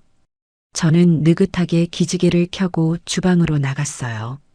갓 볶은 원두를 갈아 커피를 내리고 토스트기에 빵을 넣었죠. 고소한 빵 굽는 냄새가 집안 가득 퍼지는데 이게 바로 사람 사는 냄새구나 싶더군요. 커피를 들고 거실 창가로 다가가 커튼을 살짝 걷어봤어요. 마당 구석에 있는 샌드위치 판넬로 지은 창고 앞이 보였죠. 꼴이 가관이더군요. 아들 민호와 며느리 지은이가 돗자리를 깔고 그 위에 이불을 뒤집어 쓴 채 자고 있었어요. 텐트 칠 돈도 없었는지 아니면 귀찮았는지 그냥 노숙자처럼 자고 있더라고요. 밤새 모기한테 꽤나 뜯겼는지 얼굴이며 팔이며 울긋불긋한 게 멀리서도 보였어요. 쯧쯧 사서 고생을 하는구나. 혀를 찼지만 마음이 약해지진 않았어요. 저들이 제게 한 짓을 생각하면 저 정도는 약과니까요. 제가 창문을 여는 소리가 들렸는지 예민한 며느리가 벌떡 일어나더군요. 머리는 산발이고 눈곱도 떼지 못한 몰골로 저를 쏘아보는데 예전의 기세등등함은 온데간데 없고 도끼만 남은 표정이었어요. 어머니, 지금 밤 냄새 풍기시는 거예요? 사람 약 올리세요? 며느리가 쉰 목소리로 소리쳤어요. 아들도 부스스 일어나서 배를 움켜쥐고 다가오더군요. 엄마 나 배고파 죽겠어. 어제 저녁도 컵라면 하나로 때웠단 말이야. 밥 좀 줘. 저는 토스트를 한 입 베어 물며 여유롭게 대답했어요. 밥 먹고 싶으면 돈을 내고 사 먹어라. 세상에 공짜 밥이 어디 있니?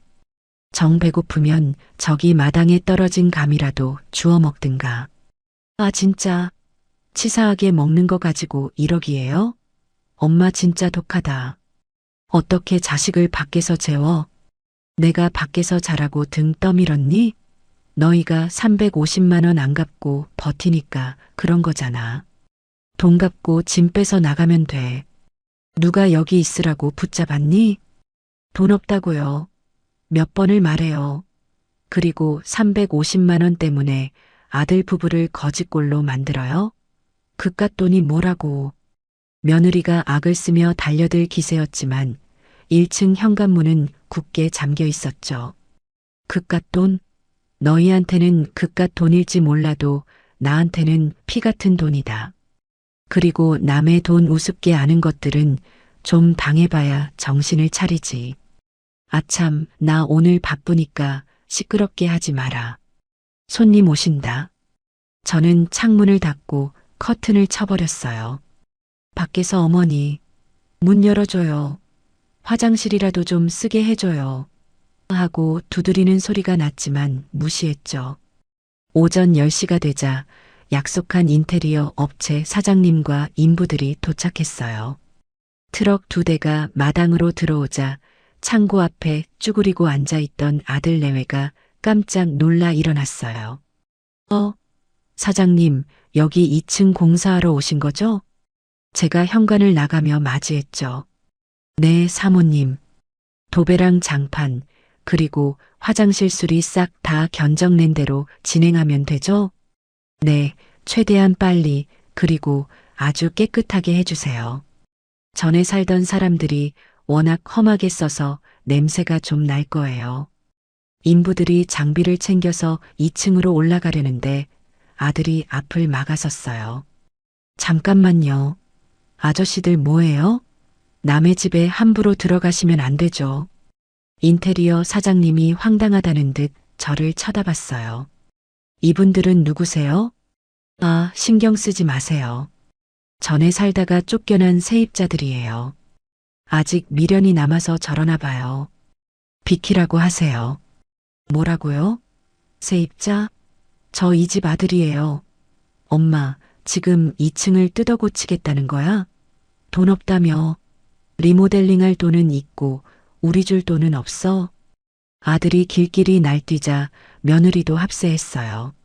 맞아요. 이거 우리 보증금이나 다름없는 돈으로 공사하는 거 아니에요? 절대 못 들어가요. 비켜요. 며느리가 인부들 앞을 가로막고 들어놓을 기세였어요. 사장님이 난처해하며 머리를 극적였죠. 사모님, 이거 정리가 좀 되어야 작업이 되겠는데요. 저는 한숨을 내쉬며 주머니에서 핸드폰을 꺼냈어요. 민호야, 지은아. 너희 영업 방해로 경찰 부를까? 공사 지연되면 그 위약금도 너희한테 청구할 거야. 내 집에 내 돈 들여서 고치겠다는데 너희가 무슨 자격으로 막아? 너희 여기 등본이라도 되어 있니? 전세 계약서라도 있어? 가족이잖아요. 가족인데 어떻게 이래요? 가족? 내 카드 훔쳐간 도둑이 무슨 가족이야. 사장님, 그냥 밀고 들어가세요. 만약 이 사람들이 손끝 하나라도 건드리면 바로 신고해 주세요. 제가 증인 설게요. 제 단호한 태도에 기가 눌린 놈들은 슬금슬금 길을 터줬어요. 인부들이 2층으로 올라가고 곧이어 쾅쾅거리며 철거하는 소리가 들리기 시작했죠. 찢어진 벽지를 뜯어내고 썩은 장판을 걷어내는 소리가 들릴 때마다 며느리의 표정은 일그러졌어요. 아, 내 신혼집 저거 내가 다 꾸민 건데. 꾸미긴 개뿔, 쓰레기장으로 만든 주제에 헛소리를 하더군요. 점심때가 되자 저는 인부들을 위해 중국집에서 짜장면과 탕수육을 시켰어요. 마당 평상에 음식이 쫙 깔리니까 냄새가 진동을 했죠. 창고 앞에 아들 내외가 침을 꼴깍 삼키는 게 보였어요. 사장님, 많이 드세요. 군만두도 서비스로 왔네요. 제가 일부러 큰 소리로 권하자 인부들이 맛있게 식사를 시작했어요. 아들이 슬금슬금 다가오더군요. 엄마, 나도 짜장면 좋아하는데 한 그릇만 시켜주지. 우리 아침도 굶었잖아. 돈 줘. 8,000원이다. 돈 내면 시켜줄게. 아, 진짜 치사해서 엄마 나중에 늙어서 힘없어지면 내가 밥 한 끼 주나 봐라. 걱정 마라. 내 돈 가지고 내가 사 먹을 테니까. 너 같은 놈한테 밥 얻어먹을 기대도 안 한다. 저는 냉정하게 고개를 돌렸어요. 며느리는 자존심이 상했는지 아들 옷자락을 잡아 끌며 오빠, 먹지 마. 치사하게 저런 걸 얻어먹어? 우리가 거지야? 라고 소리쳤지만 시선은 탕수육 접시에 고정되어 있었죠. 결국 그들은 편의점에 가서 유통기한 임박한 김밥을 사와서 창고 구석에서 먹더군요. 그 모습을 보며 저는 짜장면을 아주 맛있게 비벼 먹었어요. 체할 줄 알았는데 오히려 소화가 잘 되더라고요.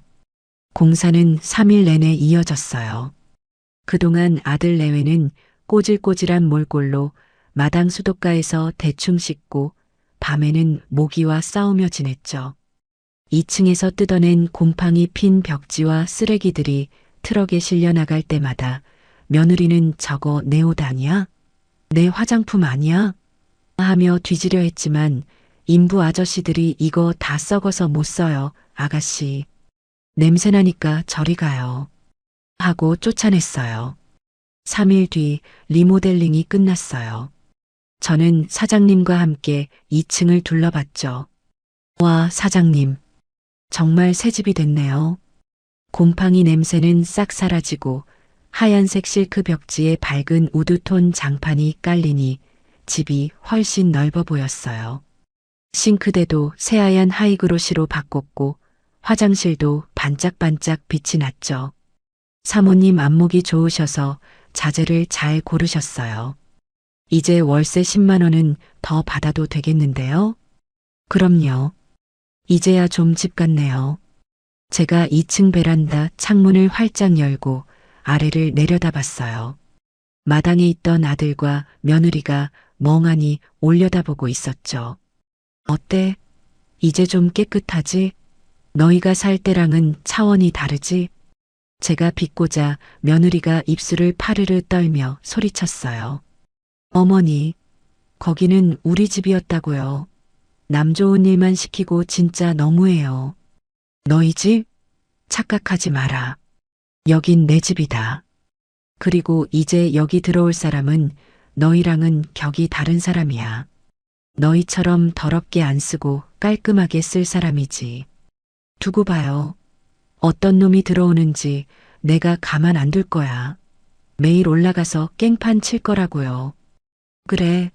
그럼 난 매일 경찰 부를 거야. 업무 방해에 스토킹으로 신고하면 콩밥 좀 먹을 텐데 괜찮겠니? 제 말에 며느리는 분해서 발을 동동 구르며 씩씩거렸어요. 하지만 저는 알았죠. 이제 이 전쟁의 승기는 완전히 제 쪽으로 기울었다는 거요. 집은 완벽하게 준비됐고 이제 그 집에 어울리는 주인을 맞이할 차례였으니까요. 리모델링이 끝나자마자 부동산에 내놓은 지 하루 만에 연락이 왔어요. 운 좋게도 근처 대기업 연구소에 근무하는 30대 후반의 남성분이라고 하더군요. 주말 부부라 평일에는 혼자 지낼 조용한 곳을 찾는다면서요. 계약하는 날 저는 일부러 대문을 활짝 열어뒀어요. 창고에 처박혀 있는 아들 내외에게 똑똑히 보여주고 싶었거든요. 진짜 세입자가 어떤 사람인지 말이죠. 오후 2시 검은색 세단 승용차가 집 앞에 멈춰 섰어요. 차에서 내린 남자는 단정한 정장 차림에 인상이 아주 선해 보였어요. 안녕하세요, 어르신. 부동산 소개받고 온 박 과장입니다. 그는 90도로 깍듯하게 인사를 했어요. 아유, 어서 오세요. 말씀 많이 들었어요. 집 보러 오셨죠? 저는 그를 데리고 2층으로 올라갔어요. 마당을 지나가는데 창고 앞에 앉아있던 아들과 며느리가 그를 뚫어지게 쳐다보더군요. 아들의 눈에는 부러움이, 며느리의 눈에는 질투와 시기가 가득했죠. 박 과장님은 그들을 보고 멈칫하더니 물었어요. 저분들은? 아, 신경 쓰지 마세요. 잠시 집 맡겨둔 사람들이에요.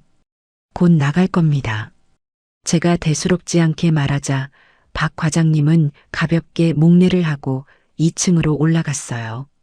집을 둘러보는 내내 그는 감탄을 아끼지 않았어요.